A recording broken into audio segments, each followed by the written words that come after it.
ask you one thing. You don't even tolerate questioning, let alone dissent. The spirit of dissent is integral to India. You cannot shackle us. हाँ दुर्योधन बांध मुझे, बाद में मुझे तू आया है, जंजीर बड़ी क्या लाया है, तूने को साध ना सकता है, वो मुझे कब बांध सकता है। जो आज साहिब मसनद है वो कल नहीं होंगे, जो आज साहिब मसनद है वो कल नहीं होंगे। किराएदार है, जाती मकान थोड़ी ना है। सभी का खून है शामिल यहाँ की मिट्टी में, सभी का खून है शामिल यहाँ की मिट्टी में, किसी के बाप का हिंदुस्तान थोड़ी है। नमस्कार, मैं रवीश कुमार। महुआ मोइत्रा को लोकसभा से निष्कासित कर दिया गया है। उनके नाम के आगे पूर्व लगा दिया गया है। पूर्व सांसद महुआ मोइत्रा। जांच से लेकर फैसला इतनी जल्दी आया कि महुआ मोइत्रा का केस किसी भी जज को शपथ लेने से पहले पढ़ाया जाना चाहिए। बीजेपी के सांसद निशिकांत दुबे ने 15 अक्टूबर को महुआ मोइत्रा के खिलाफ एथिक्स कमेटी में शिकायत दर्ज कराई और 8 दिसंबर को कमेटी की रिपोर्ट सदन के पटल पर रख दी गई। दोपहर 12 बजे रिपोर्ट पेश की गई और 2 घंटे बाद बहस शुरू हो गई। 495 पन्ने की एथिक्स कमेटी की रिपोर्ट सांसदों ने जिस तेजी से पढ़ी होगी, उसे लेकर भी हाई कोर्ट से लेकर सुप्रीम कोर्ट के जजों को ट्रेनिंग दी जानी चाहिए। एथिक्स का संबंध आचार और नैतिकता से है। नैतिकता ने आज न्याय किया है या अन्याय, यह सवाल अब आपके बस का नहीं। धर्म के चश्मे से जब लोकतंत्र को देखा जाता है तो धर्म के नाम पर ही उसका सत्यानाश कर दिया जाता है। क्या पूरे मामले को संवैधानिकता और नैतिकता के चश्मे से देखा जा सकेगा? तब फिर राजनीति की उस हकीकत को देखने का साहस आप कहां से लाएंगे, जिसके बारे में आप सब कुछ जानते हैं कि हर दूसरा सांसद ऐसा ही करता होगा, मगर सजा किसी एक को मिली है। महुआ मोइत्रा को मिलती है सजा। सदन के भीतर महुआ मोइत्रा अपना पक्ष तक नहीं रख सकीं और बहुमत की तेज होती आवाज के बीच उन्हें खामोश कर दिया गया। लोकसभा की सदस्यता से निष्कासित कर दी गईं। सदन से बाहर जब महुआ बोल रही थीं, विपक्ष के सांसद उनके साथ खड़े थे। बीमारी के बाद भी सोनिया गांधी उस महिला सांसद के साथ खड़ी रहीं जिसे आज बाहर कर दिया गया। पश्चिम बंगाल की मुख्यमंत्री ममता बनर्जी ने कहा है कि ये लोकतंत्र की हत्या है। Since I was not allowed to speak inside Parliament, I am using this opportunity to speak outside Parliament. I thank all my colleagues as part of the India Alliance. I thank my party, everybody for standing by me. The 17th Lok Sabha has indeed been historic. It is a house which saw the passage of the Women's Reservation Rescheduling Bill, but it has presided over the most tenacious witch hunt of one of 78 women MPs, a first-timer, a single woman with no political lineage, elected from a far-flung constituency on the Bangladesh border. I'm 49 years old. I will fight you for the next 30 years inside Parliament, outside Parliament, in the gutter, on the streets.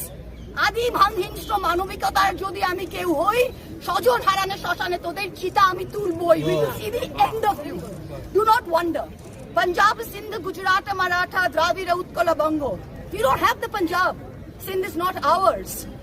Dravid is not yours. Utkal is not yours. Bongo is not yours. Where do you think you're going to rule us? Where do you think you get this brute majority from? Bharat के संसदीय लोकतंत्र ने इतिहास के रास्ते पर आज ऐसा कदम बढ़ाया है जिसके सही और गलत होने के निर्णय को लेकर लंबे समय तक बहस चला करेगी। बहस इस पर भी होगी कि गलती बड़ी थी या सजा बड़ी दी गई। सजा देने में जल्दी तो नहीं की गई। बसपा सांसद दानिश अली को इसी सदन में धर्म के नाम पर क्या क्या नहीं कहा गया, मगर इतनी जल्दी फैसला नहीं आया।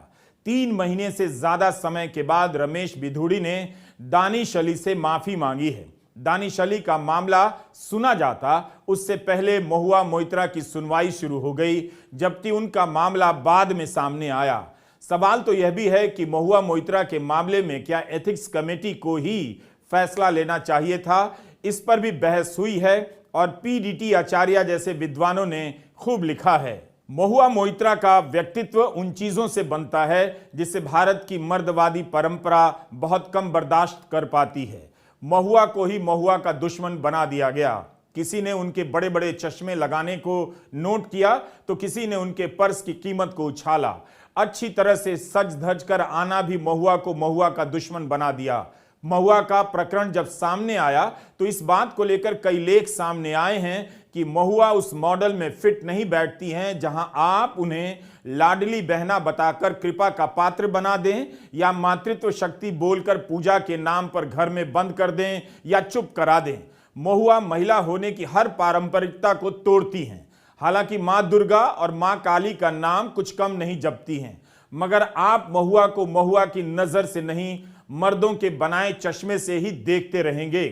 महुआ के साथ गलत हुआ है या सही हुआ है, इसे देखने का चश्मा भारत के बहुत सारे मर्दों के पास नहीं हो सकता। यही सच है, इसलिए महुआ एक झूठ है। उनका चश्मा, उनकी साड़ी, उनका पर्स, इन तमाम लेखों में बताया गया है कि वो इस धारणा को तोड़ती हैं कि भारत में एक औरत शादीशुदा ही होनी चाहिए।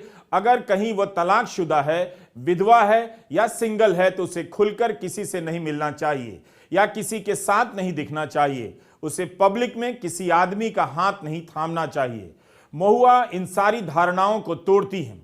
अमृत ढिल्लों, समिता बरुआ, ईरा सिंह, प्रेरणा धूप, वंदना धूप के लेखों को पढ़ते हुए यही सोच रहा हूं कि महुआ को गलती की सजा दी गई या महुआ को महुआ होने की सजा दी गई। साड़ी में फुटबॉल खेलती महुआ बहू बेटी की उस छवि को लात मार देती हैं। जैसे लात मारने के बाद भी गेंद वापस मैदान में लौट आती है, वैसे ही राजनीति की सच्चाई भी लौट आई है। क्या महुआ से एक चिढ़ है और वह चिढ़ बनाई गई? यह नहीं देखा गया कि साड़ी पहनने वाली और धूप चश्मा पहनने वाली महुआ मोइत्रा ने संसदीय जीवन का निर्वाह कैसे किया है। 2019 में जब टीएमसी से कई महिला सांसद चुनकर आईं, तभी से मीडिया उनमें ग्लैम फैक्टर ढूंढता रहा। महुआ ने कहा है कि मैं उस पार्टी से आई हूं जिसकी टिकट पर 37% महिलाएं जीतकर आई हैं, मगर मीडिया महुआ में ग्लैम फैक्टर से आगे नहीं देख सका। वो राजनीति में अराजनीतिक बना दी गईं।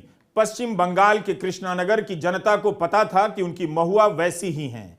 इसी तरह के पहनावे और चश्मे के साथ करीमपुर की जनता ने 2016 में उन्हें विधायक चुना। 2019 में पहली बार सांसद बनी। महुआ का एक बयान है कि मुझे फिट रहना पसंद है, मैं अपने अंदाज में पेश होना चाहती हूं। मेरे संसदीय क्षेत्र के लोग चाहते हैं कि मैं साफ सुथरी नजर आऊं। अगर मैं बोरिंग कपड़े पहनकर जाती हूं तो वो कहते हैं कि जाओ चमकदार कपड़े पहनकर आओ।